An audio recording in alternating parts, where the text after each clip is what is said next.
ArtStartGo. In this video we will draw a pawn chess piece freehand with colored pencils. If you haven't already, don't forget to subscribe now for more videos on how to draw and create art. We're going to use a cream color to create the initial shape. This is a light color we can use as a guide to draw over later with a darker color. We will begin the darker outline of the pawn with black cherry color. And although things are going okay, from here we could see the start of looking back what I would have liked to fix. I kept the right side of the top open because I thought I was going to fill it in later little by little. My choices, however, made the left side of the top of the pawn a little bit too heavy. It's a lot easier to say this looking back at the drawing than in the moment. With the sharp pencil, we'll continue to darken the outline with a black cherry color. As a side note, the pawn is a noticeable chess piece because each player has 8 pawns with a total of 16 to begin the game of chess. As seen, I'm using a piece of scrap paper to help keep the drawing clean from my hand.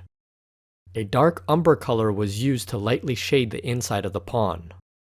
When communicating about drawing, shading and shadows may also be known as adding value. This is because they define the areas that are dark or in shadow, which in turn helps to define the shape of the object as perceived by the viewer. Some drawings may be done with a reference object completely still in front of the artist. This method is called still life drawing. An example of this would be if there was a pawn chess piece on the table. Now the advantage of this method would be that you could use the reference to see how the light and shadows actually appear on the object. The drawing in this video, however, is not a still life drawing.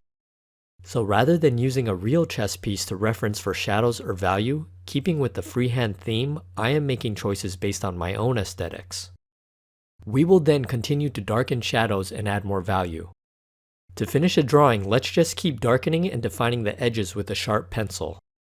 Again, looking back, it may have been better to add more guidelines on the top right of the pawn. Working with extra marks as seen on the base on the lower right hand corner may have made the top a little more balanced. That being said, a good thing with freehand drawing is that you can easily add additional marks. The mix of 3 colors, cream, dark umber, and black cherry, created a monochromatic combination for this freehand chess piece. And even with my comments, I'm okay with how this turned out, but as always, I'm really glad that I was able to share this with you. As I make new videos, I want to share them with you, so subscribe now. Also comment, like, and check out some of the other content on our channel.